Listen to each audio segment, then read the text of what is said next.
हाय दोस्तों, सबसे पहले तो सभी को हैप्पी रक्षाबंधन। अब स्टार्ट करते हैं अपना रियलिटी चेक, जिसमें हम लेकर आए हैं दो बड़ी हेडलाइंस जो इंडिया के रियल एस्टेट मार्केट के प्रीमियम और मेगा प्रोजेक्ट सेगमेंट में स्ट्रॉन्ग सिग्नल भेज रही है। सबसे पहले बात करते हैं फार्मा सेक्टर के वेल्थ वेव की, जहां ब्लू जेट हेल्थ केयर के प्रमोटर फैमिली ने मुंबई के वर्ली एरिया में 202 करोड़ के लग्जरी होम्स खरीदे हैं। ये डील दिखाती है कि पोस्ट कोविड फार्मा फॉर्च्यून्स का एक हिस्सा हाई एंड रियल एस्टेट में शिफ्ट हो रहा है। क्या ये लग्जरी प्रॉपर्टी प्राइसेस को और पुश करेगा? और दूसरी बड़ी खबर है इंडिया के सबसे बड़े डेवलपर डीएलएफ एलटीडी से, जो अपने दिल्ली एनसीआर और मुंबई के ऑनगोइंग हाउसिंग प्रोजेक्ट को कंप्लीट करने के लिए 23,500 करोड़ का इन्वेस्टमेंट करने जा रहे हैं। क्या ये मेगा इन्वेस्टमेंट एनसीआर और मुंबई के हाउसिंग सप्लाई को नेक्स्ट लेवल तक ले जा सकता है? चलिए जानते हैं। Hello and welcome back to Reality Check powered by MoveBrokerage.com, a registered trademark website where you can buy properties with no brokerage fees.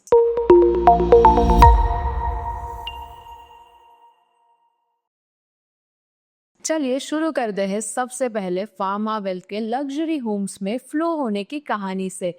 Mumbai के high and real estate market में फार्मा सेक्टर की बड़ी एंट्री एक बार फिर दिखाई दी गई है।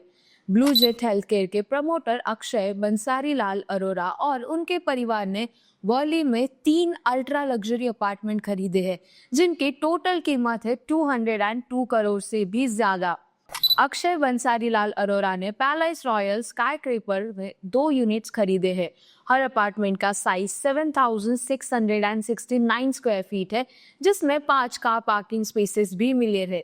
हर एक की कीमत है 57.14 करोड़। इसके अलावा शिवन अक्षय अरोरा ने रहेजा आर्टेसिया वर्ली में 7,747 स्क्वायर फीट का एक अपार्टमेंट 88 करोड़ में खरीदा है, जिसमें 6 कार पार्किंग स्पेसेस भी शामिल है। वर्ली सेंट्रल मुंबई का एक प्रीमियम माइक्रो मार्केट है, जहां प्राइसेस 1 लाख स्क्वायर फीट के भी ऊपर होते हैं। ये एरिया फार्मा, फाइनेंस और बिजनेस लीडर्स का प्रेफर्ड चॉइस बन चुका है। फार्मा सेक्टर का लग्जरी रियल एस्टेट में इंटरेस्ट बढ़ता जा रहा है। इस साल ही यूएसवी की चेयरपर्सन लीना गांधी तिवारी ने वर्ली में 703 करोड़ के सी फेसिंग ड्यूप्लेक्स खरीदे। जायडस फैमिली ट्रस्ट ने 200 करोड़ का फ्लैट लिया और सन फार्मा के चेयरमैन की पत्नी विभा संघवी ने 130 करोड़ के 2 अपार्टमेंट्स खरीदे हैं। एक्सपर्ट्स कहते हैं कि post Covid pharma wealth real estate में सिक्योर इन्वेस्टमेंट और स्टेटस सिंबल के रूप में माना जा रहा है। और अब मुंबई के लग्जरी मार्केट से सीधा चलते हैं एनसीआर और मुंबई के लार्ज स्केल हाउसिंग प्रोजेक्ट्स की तरफ, जहां डीएलएफ ने 23,500 करोड़ का मैसिव इन्वेस्टमेंट प्लान अनाउंस किया है।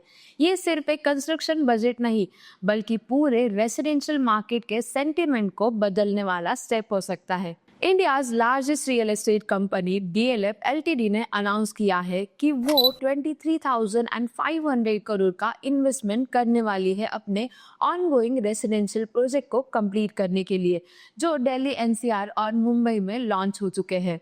कंपनी के इन्वेस्टर प्रेजेंटेशन के मुताबिक ये टोटल पेंडिंग कॉस्ट है जो कंस्ट्रक्शन कंप्लीट होने तक लगने वाला है।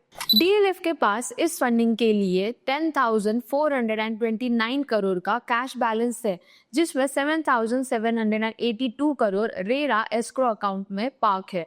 साथ ही 37,220 करोड़ रिसीवेबल्स कस्टमर से एक्सपेक्टेड है, जो फ्लैट्स परचेज कर चुके हैं। सीएसओ कहते हैं कि पहले क्वार्टर में 750 करोड़ कंस्ट्रक्शन पर इन्वेस्ट हुआ, जो आने वाले क्वार्टर्स में और बढ़ेगा। रिसेंट लॉन्चेस में डीएलएफ ने गुड़गांव के डीएलएफ प्रिवाना नॉर्थ प्रोजेक्ट के 1,164 लग्जरी फ्लैट सिर्फ लॉन्च फेज में ही 11,000 करोड़ में बेच दिए हैं।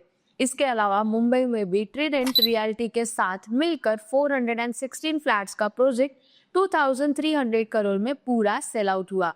डीएलएफ ने पिछले फाइनेंशियल ईयर में रिकॉर्ड 21,223 करोड़ की सेल्स बुकिंग से की थी।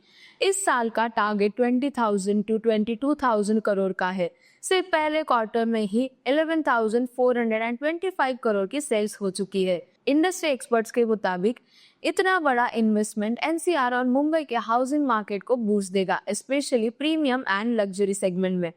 तो आज के रियलिटी चेक में हमने देखा कैसे फार्मा सेक्टर की नई वेल्थ मुंबई के लग्जरी प्रॉपर्टी मार्केट को फ्यूल कर सकती है और कैसे डीएलएफ का 23,500 करोड़ का मेगा कंस्ट्रक्शन पुश एनसीआर और मुंबई के हाउसिंग लैंडस्केप को शेप दे सकता है। लग्जरी हाउसिंग हो या मेगा टाउनशिप डेवलपमेंट, दोनों ट्रेंड्स एक बात क्लियर करते हैं, इंडियन रियल एस्टेट अब सिर्फ ग्रोथ फेज में नहीं बल्कि स्केल और एम्बिशन के नए स्टैंडर्ड सेट कर रहा है। क्या आप भी इन मार्केट शिफ्ट्स का हिस्सा बनने के लिए रेडी है? और ऐसे ही रियल एस्टेट की इनसाइट्स के लिए जुड़े रहिए रियलिटी चेक के साथ और सब्सक्राइब करिए nobrokerage.com। मिलते हैं अगले एपिसोड में।